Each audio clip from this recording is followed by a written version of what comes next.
তো সম্মানিত মুসল্লি ইকরাম, আমরা রমজানুল মোবারকে কিন্তু এসেই পড়েছি। আল্লাহ রাব্বুল আলামিন রোজা রাখা অবস্থায় কিছু কাজ করণীয় দিয়েছেন, কিছু কাজ বর্জনীয় দিয়েছেন। এগুলো যদি আপনি রোজা রাখা অবস্থায় পালন করতে না পারেন, শুধু এখনই না, বাকি 11 মাস, তা আপনার রোজা রাখা না রাখা আল্লাহর জন্যে, আল্লাহর কাছে কোনো মর্যাদা বয়ে আনবে না। বিশ্বনবী জানিয়েছেন যে লোকটা রোজা রাখা অবস্থায় মিথ্যা কথা ছাড়তে পারে না এবং হিংসা ছাড়তে পারে না, এর না খেয়ে থাকা আল্লাহর কোনো দরকার নেই। তার মানে আপনি না খেয়ে থাকেন আর খেয়ে থাকেন সমান। এই মিথ্যা কথা বলতে শুধু মিথ্যা কথা আমরা যারা বলি এই মিথ্যা না, মিথ্যা কথা হতে পারে, মিথ্যা কাজ হতে পারে। পৃথিবীর যত মিথ্যা আছে সব কিছুকে বর্জন করার নাম কিন্তু রোজা। রমজানুল মোবারক এসেছে, আজকে 7 দিন চলছে, দেখতে দেখতে চলেও যাবে। কিন্তু যে উদ্দেশ্য নিয়ে এসেছিল এবং যে চলে যাচ্ছে, আমরা কি কিছু ধরতে পারছি এখান থেকে? আমাদের তো ধরার দরকার কিছু। শাহরু রমাদান আল্লাযী উনজিলা ফীহিল কুরআন হুদাল লিন-নাস ওয়া বায়্যিনাতিম মিনাল হুদা ওয়াল ফুরকান ফামান শাহিদা মিনকুমুশ শাহরা ফালিয়াসুম।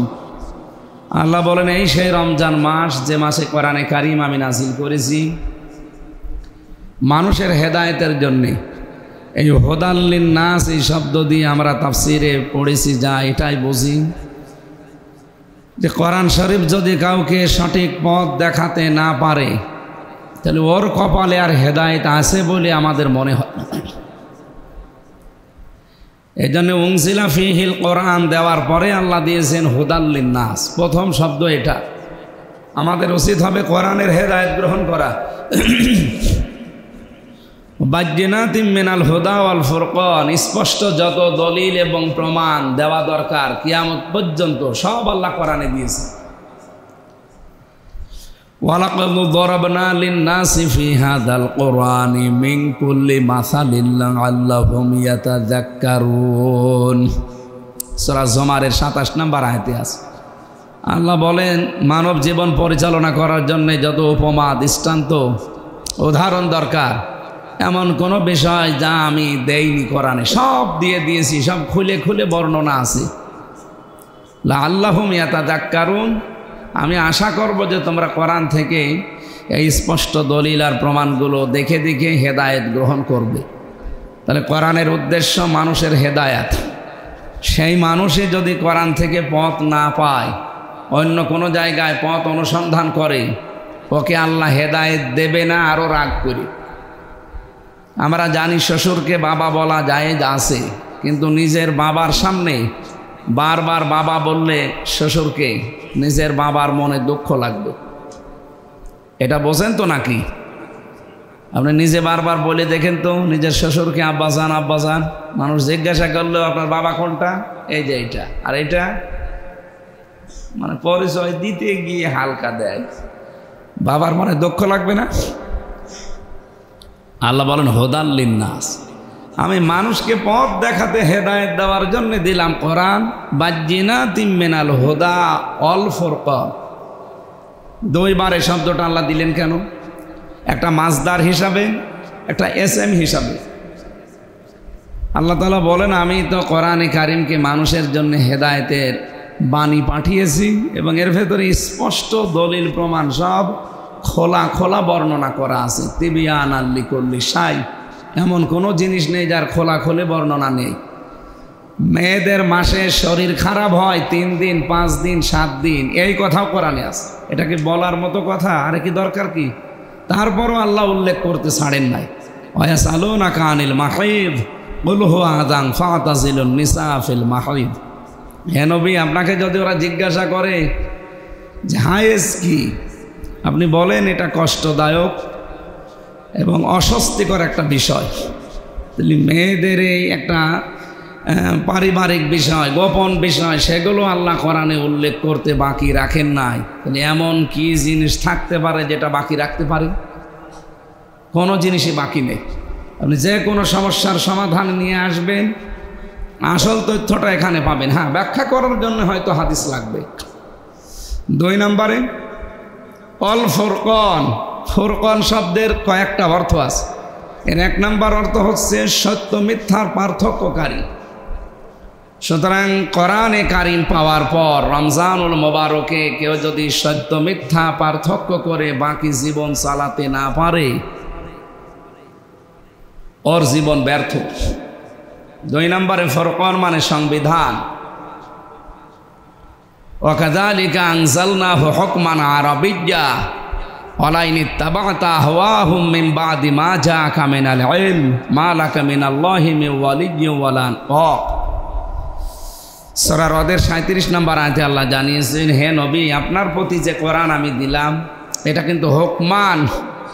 হুকমান শব্দের শাব্দিক অর্থ আইন, অন্য অর্থ হচ্ছে সংবিধান। আমি এটা আপনাকে দিয়েছি সংবিধান হিসাবে, আরবি ভাষায় আপনার কাছে আমি দিয়েছি।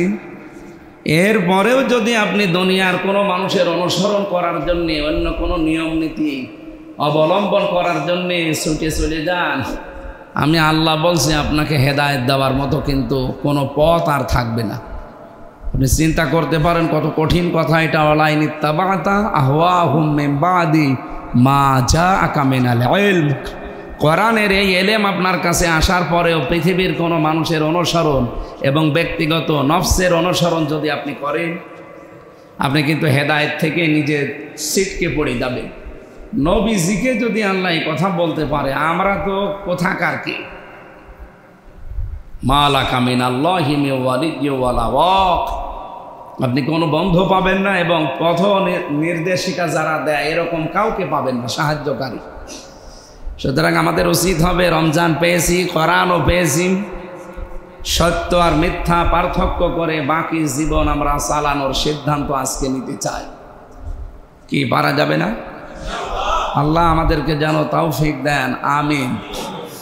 আমরা কোরআনে সূরা বাকারার 183 নম্বর আয়াত, আমরা জানি যে রমজান আসলে এই আয়াতই সব আলেমরা পড়ে, আর এইটাই আসল। এর ভেতরে সব কিছু আল্লাহ দিয়ে দিয়েছে। আল্লাহ রাব্বুল আলামিন বলেন, ইয়া আইয়ুহাল্লাযীনা আমানু, ওহে যারা ঈমানের দাবি করো। আমাদের এই দাবি আছে না? আমরা ঈমানদার না বেঈমান? বলেন বলেন। বিশ্বনবী যদি এখন বেঁচে থাকতেন আর এই মগবাজারে এই 8 দিন হাসপাতাল জামে মসজিদে যদি আসতেন, উনি যে কাজ কারবারগুলো করতেন সারাদিনে, আপনি যদি ওই কাজ কারবারগুলো করেন তাহলে আপনি নবীর উম্মত, ঈমানদার। উনি যা করেছি আপনাদের এখানে আসার পর, আমি আবার বলছি, যদি উনি বেঁচে থাকতেন আর এই মগবাজার 8 দিন হাসপাতালে যদি আসতেন, সারাদিন আমাদের সাথে চলাফেরা করছেন, ওঠা বসা করছে, থাকছে, উনি যা যা করতেন ওইটা যারা করবে তারা তার উম্মত, ঈমানদার। যারা তার বাইরে কাজ করবে তারা তার উম্মত না, ঈমানদার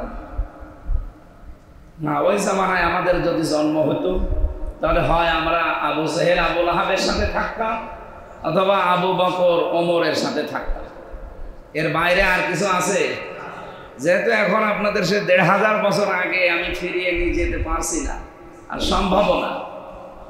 সম্ভব এটা, কিন্তু এটা দেখানো সম্ভব যে নবীজি আসলে সামাইলে তিরমিজি পড়বেন, দেখবেন এর ভেতরে একেবারে সব কিছু ওনার দেওয়া আছে, ডিটেলস।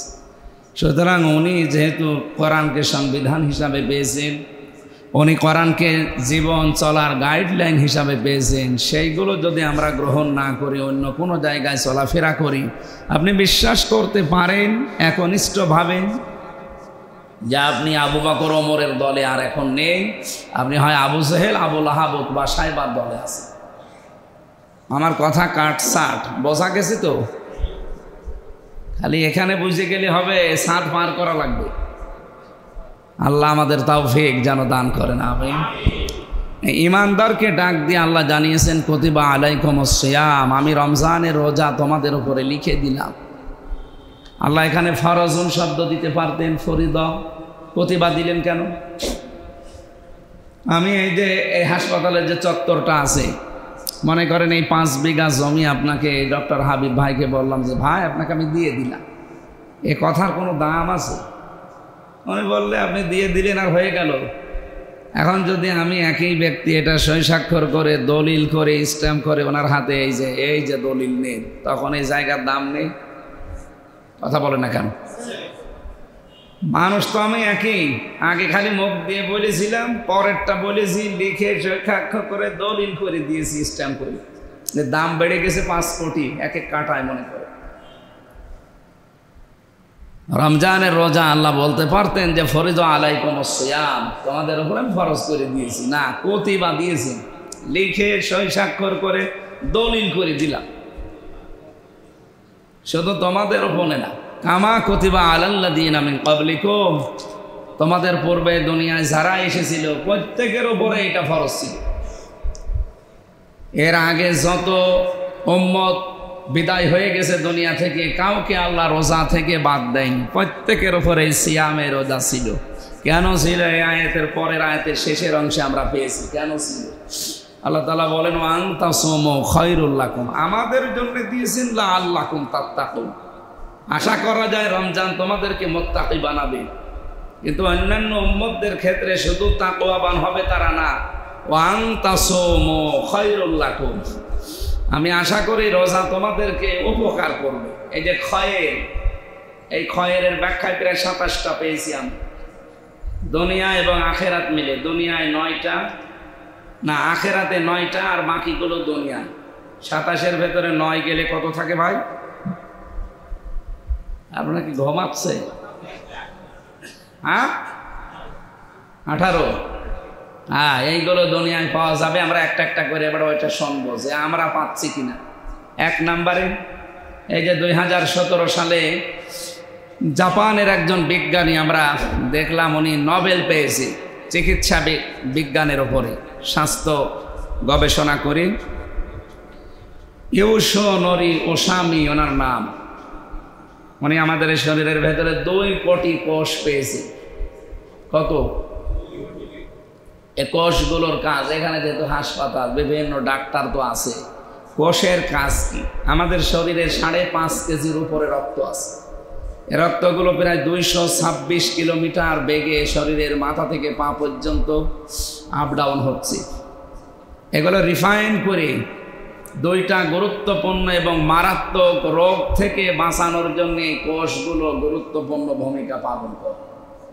কোষ কয়টা? 2 কোটি। এটা আল্লাহর বানিয়ে দেওয়া, ন্যাচারাল ভাবে প্রত্যেকের শরীরে এটা আছে। বিজ্ঞান এখন দেখতে পাচ্ছে, চিকিৎসা বিজ্ঞান, যে আমাদের শরীরে প্রায় 5 প্রকার রক্তের ভেতরে ক্যান্সার হয় আর 2 প্রকার টিউমার হয়। এই ক্যান্সারগুলোর আলাদা আলাদা নাম আছে, আমি সবগুলো লিখেছি। টিউমারেরও আবার নাম আছে 2টা। এখন উনি চিন্তা করলেন যে এই শরীরের ভেতরে যে আলাদা কিছু কোষ নতুন নতুন তৈরি হচ্ছে, এই যে আগাছা পরগাছা বা অতিরিক্ত, এইগুলো কি করা যায়? কারণ এগুলো তো অতিরিক্ত হলেই সমস্যা। আপনি ফসল লাগালেন বা ফসল বুনলেন, ফসলের যে জোর নেই, আগাছা পরগাছা যেগুলো ওই যে উল্টাপাল্টা জিনিস আশপাশে হয়, তাদের জোর বেশি না? জোর কি? সার দেওয়া লাগে না, ফসলের চাইতে বাড়ে বেশি। তার মানে সেই কি জামার ছাড়া গেঞ্জি বড় হয়ে যাচ্ছে। ফসলে আপনি সার দিয়েও বড় হয় না, আরো মরে যায়, নেতিয়ে যায়।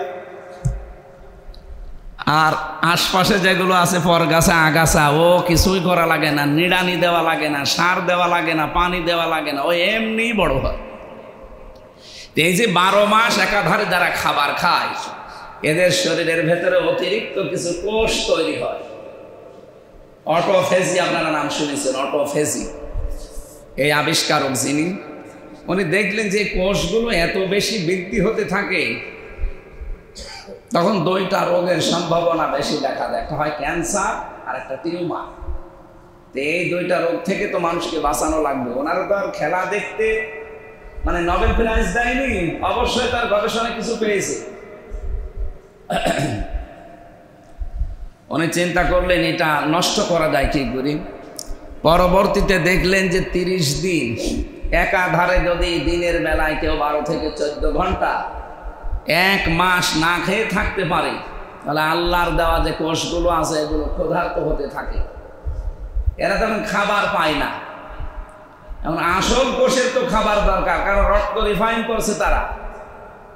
সেই কোষই যেহেতু খাবার পাচ্ছে না, তখন ওই আশপাশে যে অতিরিক্ত পরগাছা আগাছা অতিরিক্ত কোষ, ওইটা একটা একটা করে খাওয়া আরম্ভ করে। এই 30 দিনে পোড়াটা খেয়ে সাভার করে আমাদের শরীরকে আবার ওই রিফাইন করে আগের মতো বানিয়ে দেয়। উনি ভেবেছিলেন যে এটা বিশ্বের কোনো ধর্মীয় গ্রন্থে পাওয়া যায় কিনা। 4500 ধর্মগ্রন্থ আছে দুনিয়ায়। কত? তার ভেতরে উল্লেখযোগ্য উনি নিয়েছিলেন প্রায় 17টা। আমি সব ওনার ইংরেজি ভার্সন থেকে বাংলা করা এগুলো পড়ে পড়ে বলছি। এই 17টা বড় বড় ধর্মীয় গ্রন্থ যেগুলো আমাদের এই পৃথিবীতে নাম করা, তার ভেতরে কোরআনে কারিম, অন্যান্যটায় এ তথ্য পাওয়া যায়নি। কোরআনে কারিমের সূরা বাকারা 184 নম্বর আয়াতের শেষের অংশে এই তথ্যটা তিনি পেয়েছেন। 1500 বছর আগে আমাদের মালিক এ তথ্য কোরআনে দিয়ে দিয়েছে। আর উনি নোবেল পেয়েছে 2017 সালে। আল্লাহ রাব্বুল আলামিন বলেন, ওয়া আনতাসুমু খায়রুল লাকুম। হ্যাঁ, এর আগে কিছু কথা আছে। যদি কেউ অসুস্থ থাকো, সফরে থাকো, এ অবস্থায় থাকলে রোজা রাখার দরকার নেই। যদি এমন অসুখ হয় যে সামনে আর সম্ভাবনাই নেই সুস্থ হওয়ার, তাহলে তোমার জন্য উচিত হবে একজন মিসকিনকে জরিমানা দেওয়া বা ফিদিয়া দিয়ে দেওয়া। এরপরেও যদি কেউ ভালো কাজে আঞ্জাম দেয়, এটা যেন সে তার নিজের জন্যই করে। এই যে মানুষগুলো আমরা কথা তুলি যে আমি অসুস্থ, আমার ডায়াবেটিস, আমি রোজা রাখতে পারি না, এটা একটা মিথ্যা কথা। রোজা রাখলে ডায়াবেটিস কন্ট্রোল হয়, এটা আমি তার নিজে প্রমাণ। আমার ডায়াবেটিস 27, এই যে আজকে সকালে মাপলাম 8। কোথার থেকে কোথায় নেমে এসেছে দেখতে পাচ্ছি। রোজা না থাকলে আমার মনে হয় কমতো না, কারণ বাবা শাহজালাল সব হালাল খেয়ে যেতাম, আর ওটা বাড়তে থাকতো। যেহেতু কন্ট্রোলের ভেতরে আছি আজ 6-7 দিন, দেখেন কোথা থেকে কোথায় নেমে চলে এসেছে। অথচ আমার সুস্থতাও ভালোই লাগছে। রোজার মাস বাদ দিয়ে আপনি যেই কয় মাস আমি জেল থেকে বের হয়ে কাটালাম, একটা দিনও কি আপনারা দেখেছেন আমি সুস্থ? গেলাম রে মলাম রে, আজকে ওই আজকে কথা বের হয় না। অথচ রমজানের চাপ কিন্তু কম না। আমি 3 তারিখ, 4 তারিখ, 5 তারিখ এক দিন 3টা করে মাহফিল করলাম রোজা রেখে। সকাল 11টায় একটা, 3টায় একটা, রাত 10টার পরে একটা। তারপরও কণ্ঠ কোনো সমস্যা হচ্ছে না, শরীরও ভালো আছে। মনে হচ্ছে যে এখন আমি আবার সে চট করে ঢুকে পড়ার মতো হয়ে গেছে। অথচ এই জেল থেকে বের হয়ে এই 7-8 মাস মনে হচ্ছে যে শরীরই চলে, এই রোগ ওই রোগ লেগেই আছে, মানে রওশনের সাথের মতো আমার জীবনই শেষ। এখন তো ভালোই লাগছে।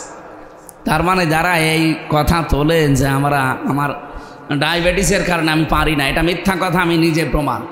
আপনি রোজা রাখবেন, ডায়াবেটিস কন্ট্রোল হবে, আপনি আরো ভালো হয়ে যাবেন। পৃথিবীতে একজন নবী সবচাইতে বেশি সুস্থ ছিলেন, হযরত নূহ আলাইহিস সালাম। 950 বছর হায়াত পেয়ে কোনোদিন তিনি অসুস্থ হয়েছে আমি তার জীবনী পড়ে পাইনি। একটাই কারণ, জীবনে সারাটা জীবন তিনি রোজা রাখেন। তাহলে রোজা রাখার দ্বারা মানুষ যে সুস্থ থাকে এই 6 দিনে বোঝা যাচ্ছে না? আর আমার তো মনে হচ্ছে এই রমজান খুব বেশি রহমত, বরকত আর মাগফিরাত নিয়ে এসেছে। মনেই হচ্ছে না যে রোজায় আছে। অথচ আমি আজকে সারা রাত জাগা, প্রায় 1 সেকেন্ডও আমার প্রায় ঘুম হয়নি, সারা রাতই জাগা। আসতেছে কুষ্টিয়া থেকে। কালকে আমাদের বাংলাদেশ জামাতে ইসলামী কুষ্টিয়া ওলামা বিভাগ হয়েছে সারাদিন ব্যাপী, সেখানে সারাদিন কাটিয়েছে। রাত্রে তারাবি তো কালকে 1.5 পারা গেছে, আপনারা জানেন। এইটা শেষ করে এরপরে বাবা মা এসেছিল, তাদেরকে সময় দিয়ে এরপরে রাত্রে ট্রেন ধরে এই যে সারা রাত আসি, এসে এখানে কিছু পড়াশোনা করলাম, ঘুমাতেও পারলাম, তারপরও ভালো লাগছে আলহামদুলিল্লাহ। এটাই প্রমাণ হয় এর দ্বারা যে রোজা রাখলে আল্লাহ মানুষকে সুস্থ রাখে। আল্লাহ তাআলা বলেন আমি যে রোজা দিয়েছি, এরপরও যদি তোমরা ভালো কাজ এই রোজাটা করতে পারো, ফাহুয়া খায়রুল লাকুম, তোমাদের জন্য ভালো হবে। 2 নম্বরে যারা বলে যে আমার গ্যাস, আমি রোজা রাখতে পারি না, না, এটাও মিথ্যা কথা। রোজা রাখলে গ্যাস ভালো হয়। কারণ শরীরের ভেতরে রিফাইন করার যে যন্ত্রটা আল্লাহ দিয়েছে, আপনি তাকে একটু রেস্ট দেবেন না, তাকে একটু বিশ্রাম দেওয়া লাগবে না, সে সব সময় চলতেই থাকবে।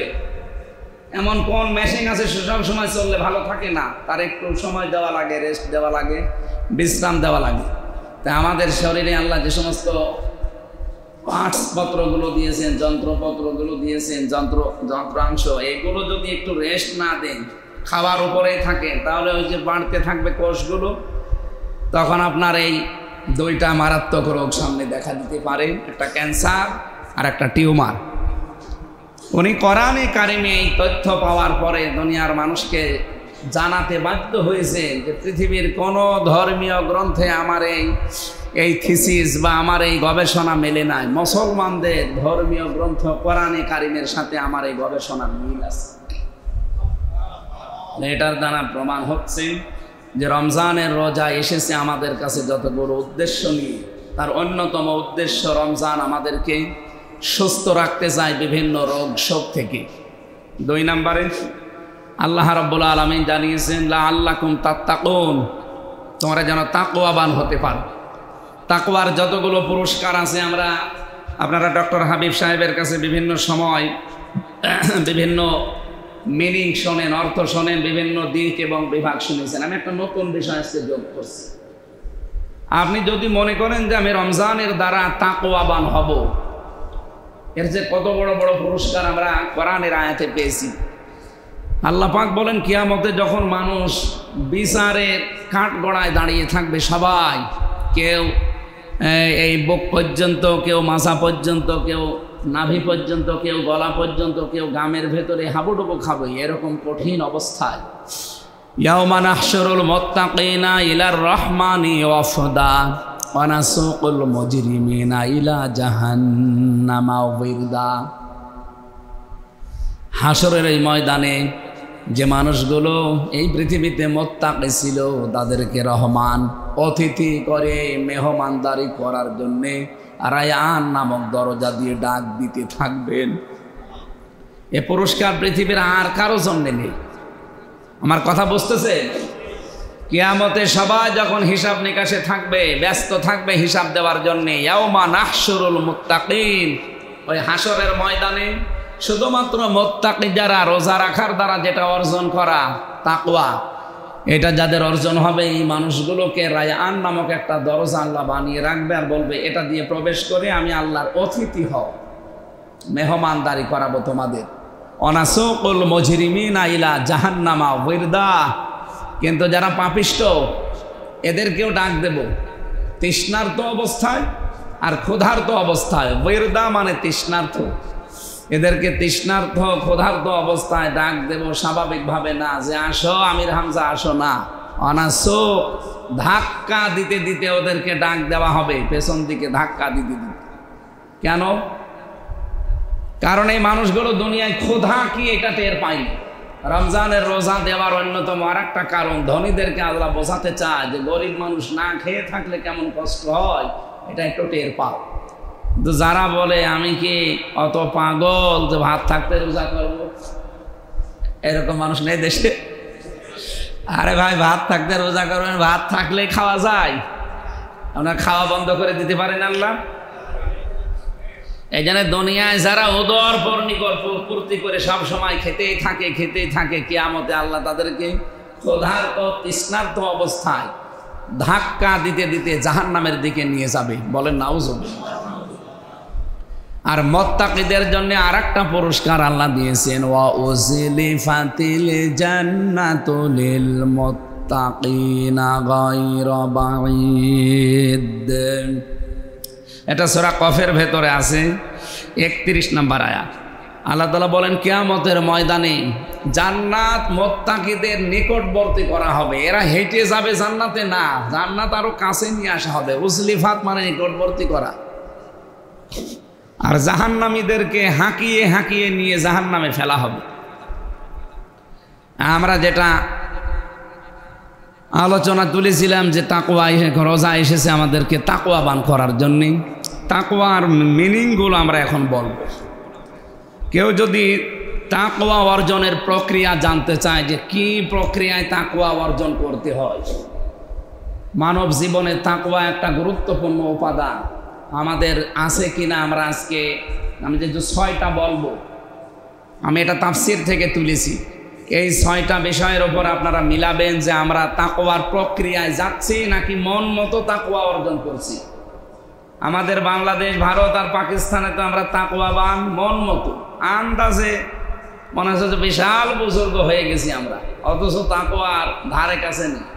তাকওয়া আসতে হলে একটা সিস্টেম আছে।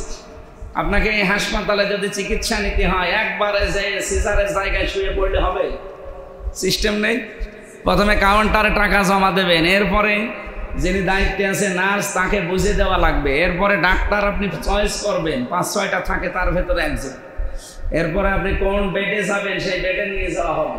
এরকম 4-5টা প্রক্রিয়া শেষ করার পরে আপনার বাচ্চা আসবে দুনিয়ায়। তাকওয়াবান হতে হলে প্রক্রিয়া কয়টা বললাম? 6টা। আমরা দেখি আমরা এই প্রক্রিয়ায় আগাচ্ছি কিনা। 1 নম্বরে কেউ যদি তাকওয়া অনুসন্ধান করতে চায়, তাকওয়া বান হতে চায়, তার প্রথম প্রক্রিয়া হবে সে যেন হক অনুসন্ধান করে। আপনি কথা বুঝতেছেন? আপনাকে হকের অনুসন্ধানী হওয়া লাগবে। যেহেতু রমজান এসেছে আপনাকে তাকওয়াবান করার জন্যে, আমাদের উচিত হবে আমরা হক কোথায় পাওয়া যায় তালাশ করে বেড়াবো। এখন বাংলাদেশে তো সব হকের ডিলার নিয়ে বসে আছে। কি এমন কোন মানুষ বলে যে আমি বাতিল, আমার কাছে আসবা না? মিনাল্লাযীনা ফাররাকু দীনাহুম ওয়া কানু শিয়া কুল্লু হিজবিন বিমা লাদাইহিম ফারিহুন। হে নবী, আপনি দেখবেন এই দুনিয়াতে যে যেই দলে আছে, মতে আছে, যেই দরবারে আছে, পীরের মুরিদ হয়ে আছে, ও মনে করবে এইটাই সঠিক আর বাকিগুলো সব ডিলেট। এটা বলে কিনা বলেন? যারা কবরে সেজদা দেয় তারা মনে করে এই দরবারই হক দরবার, আর বাংলাদেশে যত দরবার আছে সব ভুয়া। যারা লাফালাফি করে গাছে ওঠে, আপনি ওদের কাছে যান। আমি চট্টগ্রামে ফটিক ছড়ি, এই যে মাছ ভান্ডারি, এখানে একবার মাহফিলে গিয়েছিলাম। এই জেলায় এই থানার পাশে আমার মাহফিল ছিল, যে আমি ওটা দেখার জন্য আমার নিয়ে গেল কমিটি। বলছে আল্লাহর ওলির কেরামতি দেখে, যে দেখে জিকির হচ্ছে। এক মুরব্বী মানুষ লুঙ্গি পরে যে জোরে জিকির করছে, ফরজও তরক হচ্ছে, এমনকি উল্টা পাল্টা জিনিসও দেখা যাচ্ছে। এখন সবাই তো জিকিরের তালে ব্যস্ত, আমি তো আর জিকির করতে যাইনি, আমি কিছু দেখি। ওর দৃশ্য দেখে যে হাত থেকে ধরলাম, ডাক দিয়ে বললাম মুরব্বী কি করে? জিকির করছে।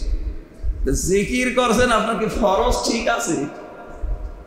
আপনি যে এক ফরজ আদায় করতে গেলে আসল ফরজ উল্টিয়ে চলে যাচ্ছে।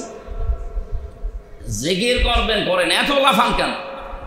আমারে বলছে যে এত লাফিয়েও তো টেনশনে আছি জান্নাত পাবো কিনা। তুমি বসে বসে জান্নাত পাবা, যদি জান্নাত পেতে চাও আমার সাথে লাফাও। ও ওই দরবারের নিয়ম মেনে চলে আর মনে করে আমার এই দরবারে আসল দরবার, যত লাফাবো তত তাড়াতাড়ি জান্নাত পাবো। এটা কি ইসলামের কোন প্রক্রিয়া? বলে হক আপনাকে অনুসন্ধান করা লাগবে, তালাশ করা লাগবে। এটা তাকওয়াবান হওয়ার প্রথম প্রক্রিয়া। আপনি কি তালাশ করেন? এদেশে এখন রাজনৈতিক দলই প্রায় ৭৩টার উপরে। নবীজি বলেছিলেন কুল্লু উম্মতি ইয়াদখুলুনা নার, প্রত্যেকটা উম্মত আমার জাহান্নামে যাবে, শুধু একটা দল জান্নাতে যাবে, মা আনা আলাইহি ওয়া সাহাবী, যারা আমি নবী এবং আমার সাহাবীদের সাথে আছে। আমি প্রথমেই বললাম না, যদি নবী বেঁচে থাকতেন আর এখানে আসতেন, হয় আপনি নবীর দলে না আবু জাহেলের দলে। আর কোন দল ছিল? নবীর দলে আপনি আছেন, বুঝতেন কি করে? যেহেতু ১৫০০ বছর আগে আপনাকে আমি নিয়ে যেতে পারি না। এটা বোঝার জন্য পদ্ধতি হচ্ছে এই যে নবীর সাথে সারাদিন সারা রাত চলাফেরা করে আপনি দেখবেন যে উনি কি কি করেন। ওটা যদি করেন আপনি নবীর উম্মত, ইমানদার। যদি ওটা না করেন আপনি বাইরে যেটা আছে, হয় আবু জাহেল, আবুল আহাব বা সাহেবার দলে আছে। নবী এখন থাকা লাগবে না, শুধু এই প্রক্রিয়াটা দেখলে আপনি বুঝতে পারছেন যে আপনি আসলে ইমানদার আছেন, নবীর উম্মত আছেন কিনা, নাকি আবু জাহেল আবুল আহাবের দলে চলে গেলেন। আল্লাহ আমাদেরকে বোঝার তৌফিক দাও, বলেন আমিন। হক তালাশ করা লাগবে ভাই। আপনি তাকওয়াবান হতে চান, তাকওয়া অর্জন করতে চান, কিন্তু হক তালাশ করেন না, না হবে না। যত দল থাকে থাক, কোনো অসুবিধা নেই। মগবাজারে বাজারে গেলে যদি আপনি দেখেন যে 10 জন মাছ নিয়ে বসে আছে, আপনি মাছ দেখে শুনে কিনবেন না, নাকি পচাটা নিয়ে চলে আসবেন? পচাটা নিয়ে চলে আসবেন, বাড়ি আসলে আপনি ঢুকতে পারবেন? গেট থেকে আপনাকে গালিগালা শুরু করবে, আরো বলবে টাকাগুলো পানিতে ফেলে আসলে।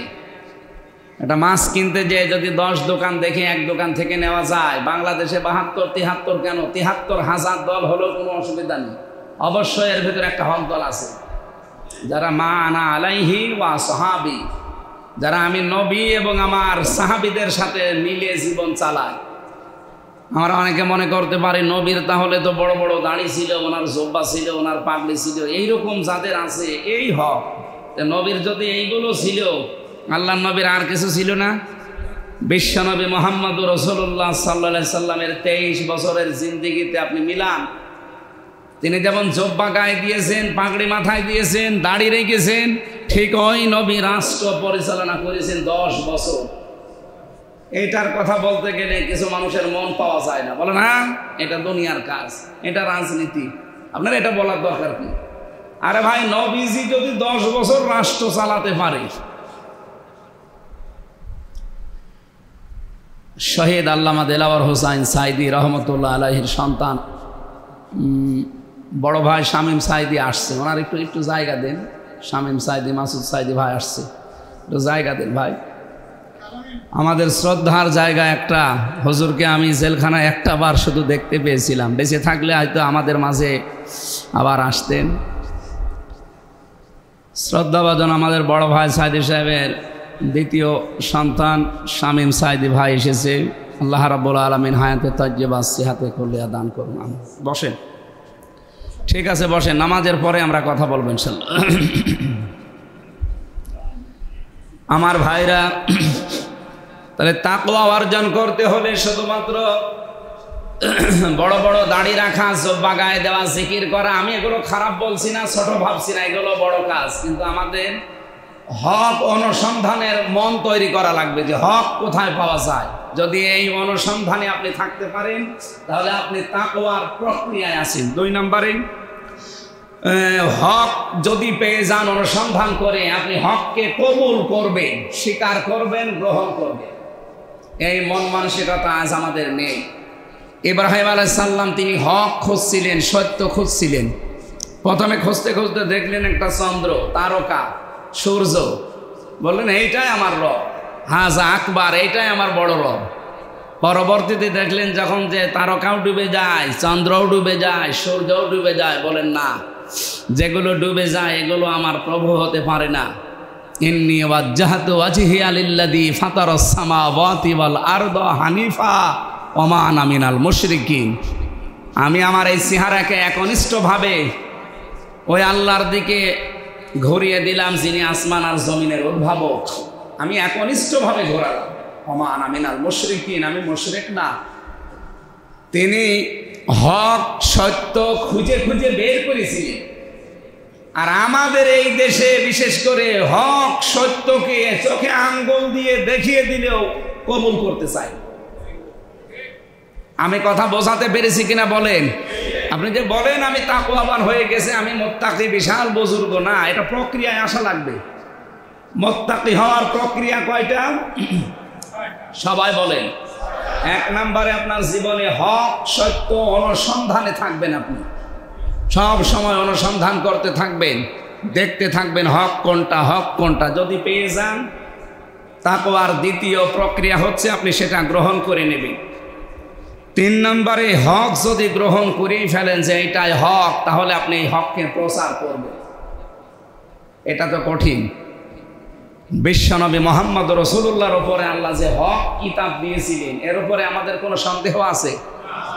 আল্লাহ পাক বলেন, ইয়া আইয়ুহার রাসূল বাল্লিগ মা উনজিলা ইলাইকা মির রাব্বিক ওয়া ইল্লাম তাফআল ফামা বাল্লাগতা রিসালাতা আল্লাহু ইয়াসিমুকা মিনান নাস ইলা আখির আয়া।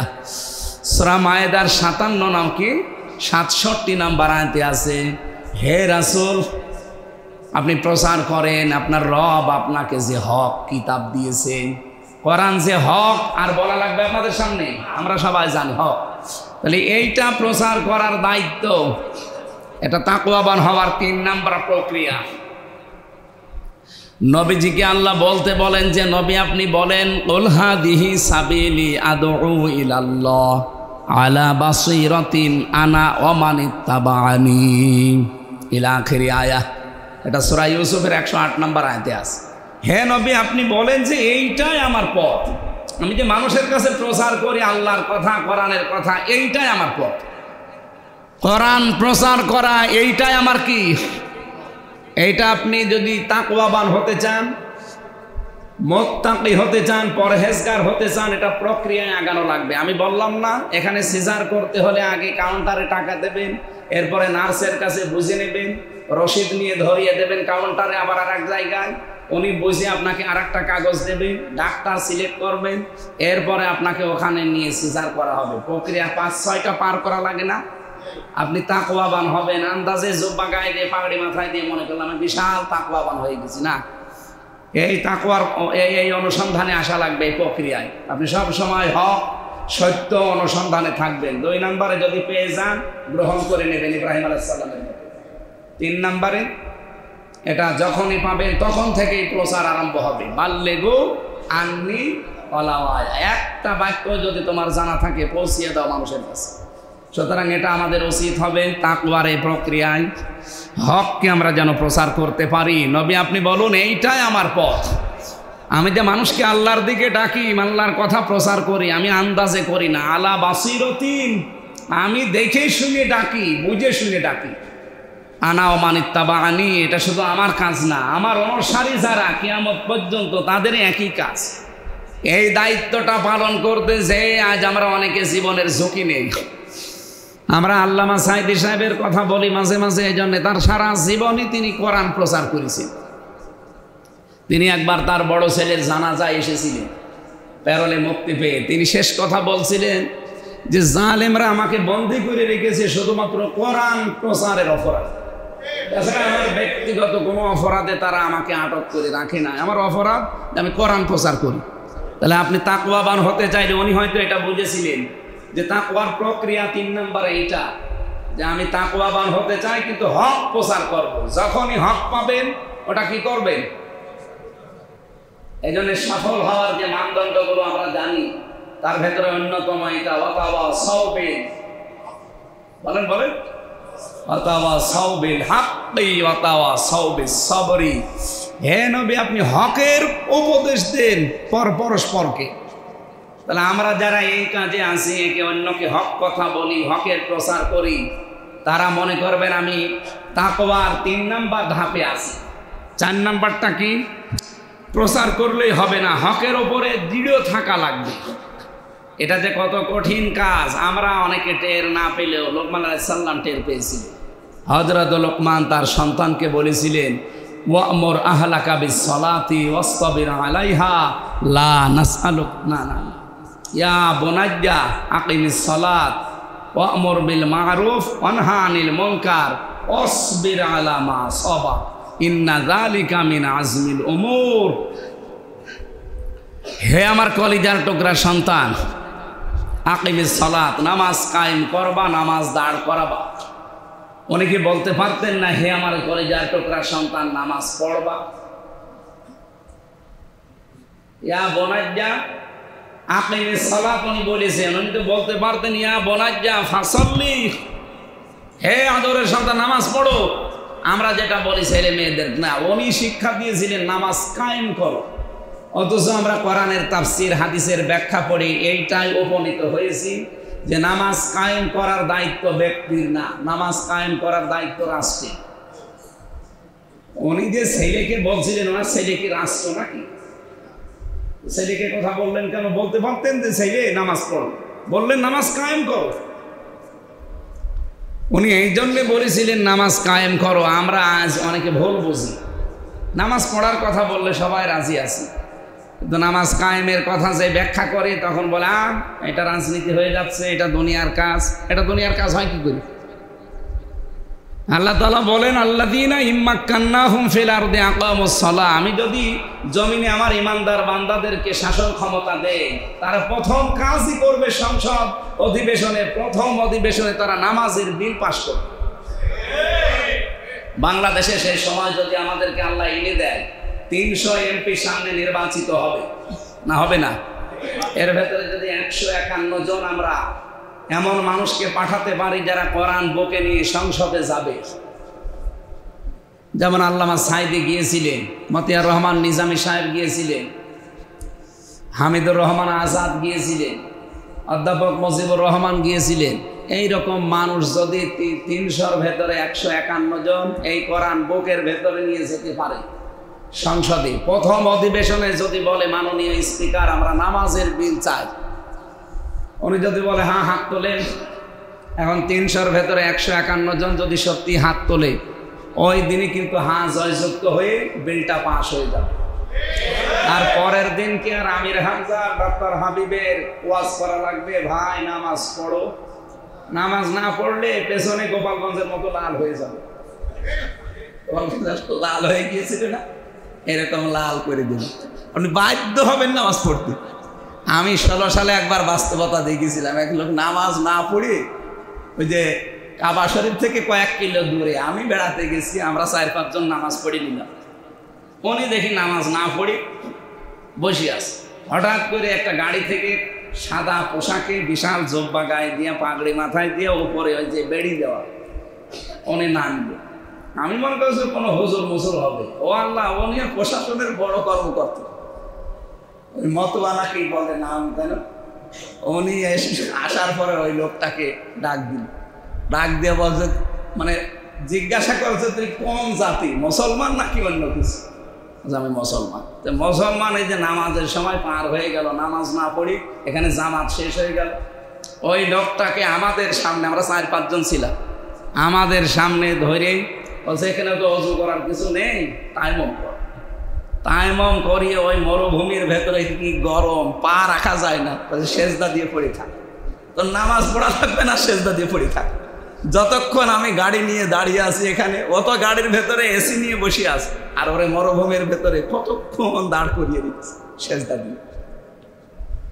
যদি এরকম 151 জন যে নামাজের বিলটা পাশ করতে পারে, এই দেশে 18 কোটি মানুষ আর ওয়াজ শোনা লাগবে না, একবারেই তার পরের দিন নামাজি হয়ে যাবে। কি কথা বুঝতেছেন? আর নামাজি যদি হয়ে যায়, আপনি যদি একটা ভোট দিয়েছিলেন একটা এমপি বানাতে, 3.5 লাখ ভোটের ভেতরে আপনার একটা ভোট ছিল, আপনার একটা ভোট পেয়ে লোকটা যেহেতু সংসদে যেতে পেরেছে, এরপরে উনি নামাজের বিলের পক্ষে কথা বলতে পেরেছে, 18 কোটি মানুষ নামাজ পড়লে যা হবে, ওই দিন থেকে আপনার একটা ভোটের কারণে 18 কোটি মানুষের নামাজের সওয়াব পেয়ে যাবে। এইরকম সওয়াবের কাজ আপনি কয়দিন ধরে করবেন? সারা জীবন আর কয়েক নামাজ পড়তে পারবেন। এখানে এমন এমন কাজ সামনে করা লাগবে, এক কাজ করবো যেন 18 কোটি মানুষের নামাজের সওয়াব পাওয়া যায়। এটা তো রাজনীতি নাকি? যারা এগুলো করবে না তারা এটাকে রাজনীতি বলে, তারা এটাকে ধর্ম ব্যবসা বলে, তারা বলে যে এটা উলট পালট কাজ। তারা জানে যে আমরা গেলে তো এই বিল জীবনও আনবো না, কিন্তু আমরা চাই না। আমরা হক তালাশ করছি, হক শুধু তালাশ না, হক কবুল করে নিয়েছি। 3 নম্বরে হক আমি প্রচার করছি, 4 নম্বরের ধাপে পর্যায়ে আছি আমি। তাকওয়ার কয়টা ধাপ বললাম? 6টার ভেতরে 4 নম্বরে আমি দৃঢ় থাকতে চাই হকের উপরে। লোকমান আলাইহিস সালাম তার সন্তানকে বলেছিলেন নামাজ কায়েম করবা, সৎ কাজে আদেশ করবা, অসৎ কাজে নিষেধ করবা। আর এই কাজগুলো করতে গেলে বিপদ আপদ আসবে। অসবির আলা মা সাবাক, যখন বিপদ আপদ আসবে ধৈর্য ধারণ করবা। ইন্না যালিকা মিন আজমিল উমুর, যাত্রার কাজ না, সৎ সাহসের কাজ। এই জন্য বাংলাদেশে সবাই এ কাজে আসবে না। যাদের ভেতরে সত্যি এরকম সৎ সাহস পয়দা হবে এই রমজানে, তাদের ভেতরে এগুলো অবশ্যই তৈরি হয়ে যাবে। আল্লাহ আমাদের ভেতরে যেন তৈরি করেন। 5 নম্বরে শুধু হকের ওপরে দৃঢ় থাকলে হবে না, হক কায়েম করা লাগবে। এই পৃথিবীতে সবচাইতে বড় হক কি? কোরআন। বলেন বলেন, এটা তো কায়েম করতে হবে। তাহলে আপনি যে তাকওয়াবান, আপনি যে পরহেজগার, আপনি যে মুত্তাকি, এর প্রক্রিয়ায় আপনি এই ধারাবাহিকতা এখন সিজারের বেড পর্যন্ত এসেছে। 6 নাম্বারটা এবার আপনাকে পেট কাটা হবে নাকি? 6 নাম্বারটা কি? যে হক যদি কায়েম হয়ে যায়, সন্তান যদি হয়ে যায়, সন্তানের ভরণ পোষণ রক্ষণাবেক্ষণ করা লাগবে। হক যদি কায়েম আল্লাহ করে দেয় আর যদি হয়ে যায়, তখন এই হককে সাহায্য করা লাগবে। এই 6টা প্রক্রিয়া যারা মানতে পারবে, আপনি এখন কোন ধাপে আছেন বলেন? আপনি কি হকের অনুসন্ধানে আছেন, নাকি হক কবুল করেছেন, নাকি হক প্রচার করেন, নাকি হকের উপরে দৃঢ় আছেন, নাকি হক কায়েম করে ফেলেছেন, কায়েম করার রাস্তায় আপনি আছেন? নাকি 6 নাম্বারে হক যদি কায়েম হয়ে যায়, তাহলে আপনাকে একে সাহায্য করার মতো মন মানসিকতা তৈরি করা লাগবে। আল্লাহ বলেন আত্তাকুল্লাহা লাআল্লাকুম তুফলিহুন, আল্লাহকে ভয় করো। এইভাবে এই 6টা প্রক্রিয়া আমি বললাম, এটা তাফসিরে হাক্কানিতে পাবেন। যদি এই প্রক্রিয়ায় আপনি হক তালাশ করে মুত্তাকি হতে পারেন, আল্লাহ বলছেন লাআল্লাকুম তুফলিহুন, আশা করা যায় তোমরা সফল হবে। এই সফলতা যার ভেতরে, লাআল্লাকুম তাত্তাকুন, আল্লাহ এই কারণে দিয়েছেন আমরা যেন দুনিয়া এবং আখিরাতে সফল হতে পারি। সকলে বলেন আমিন। শেষ কথাটা বলছি নাকি বলবো? আল্লাহ রাব্বুল আলামিন জানিয়েছেন ইন্নাল্লাযীনা তাকাউ ইযা মাসসাহুম তায়িফুম মিনাশ শাইতান তাযাক্কারু ফাইযা হুম মুবসিরুন। সূরা আরাফের 201 নম্বর আয়াত। নিশ্চয় যারা এইভাবে হক বা কি তাকওয়া অর্জন করার প্রক্রিয়ায় এগিয়ে যাবে এই 6টা পদ্ধতিতে, আমি আল্লাহ বলছি তাদেরকে শয়তান যদি ওয়াসওয়াসা দেয়, প্রমন্ত্রণা দেয়, তায়িফুম মানে কুচিন্তা, প্রমন্ত্রণা দেয়, তাযাক্কারু, আমি আল্লাহ হঠাৎ তাদের মনের ভেতরে উদয় হয়ে যাবে, আমি আল্লাহর স্মরণ তাদের ভেতরে চলে আসবে। তারপরে কি? ফাইযা হুম মুবসিরুন, তাদের অন্তর্দৃষ্টি খুলে যাবে, তাদের আখিরাতের চিন্তা, পুরস্কারের চিন্তা, আখিরাতের যে আযাবের এই ভয়গুলো তাদেরকে হঠাৎ অন্তর্দৃষ্টি খুলে দেবে, অন্যায় থেকে তারা মুখ ফিরিয়ে চলে আসবে। আল্লাহ রাব্বুল আলামিন আমাদেরকে এই আয়াতগুলো জীবনে সেট করার তৌফিক দিন, বলেন আমিন। ওয়াতাসিমু বিহাবলিল্লাহি জামিআন ওয়া লা তাফাররাকু। এখন সময় এসে গেছে আমাদের আল্লাহর রজ্জুকে ঐক্যবদ্ধভাবে আঁকড়িয়ে ধরা, এবং মতপার্থক্য এ বিষয়ে করা যাবে না। কোরআন শরীফের ভেতরে 2টা বিষয় আমি আঁকড়িয়ে ধরার কথা পেয়েছি। 2টা বিষয়। কয়টা? আমি দেখতে পাচ্ছি বাংলাদেশ সহ বিশ্বের 257টা মুসলমান দেশে এই 2টা বিষয় সবচাইতে বেশি মতপার্থক্য। আল্লাহ বলেন ওয়াতাসিমু, আল্লাহ তো খুজু বলতে পারতেন, কি খুজু না বলে ওয়াতাসিমু, এরপরে বিহাবলিল্লাহ, এরপরে আবার জামিয়া, এরপরে ওয়ালা তাফাররাকু, বাকি শব্দ না দিলেও অর্থ হয়ে যেত। আল্লাহ যদি বলতেন ওয়াতাসিমু বিহাবলিল্লাহ, আল্লাহর রজ্জুকে, আল্লাহর কোরআনকে আঁকড়িয়ে ধরো, এ পর্যন্ত বলার পরে আর বলা লাগতো না, এতগুলো তাকিদ দিলেন। তারপর আবার ওয়াতাসিম, ইহতিসাম বা ইফতিআল থেকে গুরুত্বপূর্ণ একটা শব্দ। যারা আরবি গ্রামার বোঝে, বাপ বোঝে, এর চাইতে কঠিন এবং মারাত্মক শব্দ কোরআনে আর নেই। মানে এটা বাংলা অর্থ বোঝাতে বলা হয়, এই যে মারের যে দাঁত আছে না, আমি সামনের দাঁত দিয়ে যদি কোনো সুতা এইভাবে ধরি, টান দেবেন, হয় সুতা ছিঁড়ে যাবে, না বেরিয়ে ছিঁড়ে আসবে। কিন্তু মাড়ির দাঁত দিয়ে যদি ধরে, ওটা কি অত সহজ? আল্লাহ বলেন ঐক্যবদ্ধভাবে আমার রোজিকে এইভাবে ধরো, এমন কামড় দাও অন্তত যে টান দিচ্ছে সে যেন তোমার কাছে চলে আসে। ওয়ালা তাফাররাকু, মতপার্থক্য এ বিষয়ে করা যাবে না। আর একটা বিষয় পেয়েছিস মতপার্থক্য করা যাবে না, সেটা আকিমুদ্দিন ওয়ালা তাতাফাররাকু ফি, দিন কায়েম করো সবাই মিলে, এই বিষয়ে কোনো মতপার্থক্য করা যাবে না। আপনি বলেন বাংলাদেশে কোরআনের কাছে একত্রিত হওয়া এবং দিন কায়েমের জন্য এক হওয়া, এই 2 পেয়েছি। এখন যেহেতু সময় অনেক বেশি হয়ে গেছে, আর এই কাজ করতে গেলে যে হাদিসটা কিতাবুল ওহীর প্রথম হাদিস হেরা গুহার, আমরা বুখারী শরীফের শুরুতে এটা পেয়েছি। এগুলো আরও বলতে পারলে ভালো হতো, আজকে আর হচ্ছে না, মেলা বেজে গেছে, 33 বেজে গেছে, এখন খুতবা আছে, নামাজ আছে। আগামী সপ্তাহে আমি আজকে একটু বাইরের দেশে যাচ্ছি, মালয়েশিয়া এবং কাতার, কয়েকটা দেশে সফর আছে, তো এই জন্য আগামী সপ্তাহে ডক্টর হাবিব ভাই নামাজ পড়াবেন ইনশাল্লাহ। আমি তারপরের সপ্তাহে থাকবো, তারপরের সপ্তাহে থাকবো ইনশাল্লাহ। ঠিক আছে, দোয়া চাই এবং হকের যে প্রক্রিয়াগুলো বললাম আপনারা আরও যদি মনে না থাকে যে ইউটিউব আছে এরা ছাড়বে, এখান থেকে নিয়ে আরও বাস্তব জীবনে এইভাবে এগিয়ে যাবেন। আমিন। আসসালামু আলাইকুম। সুন্নত পড়া আছে আবার আপনাদের?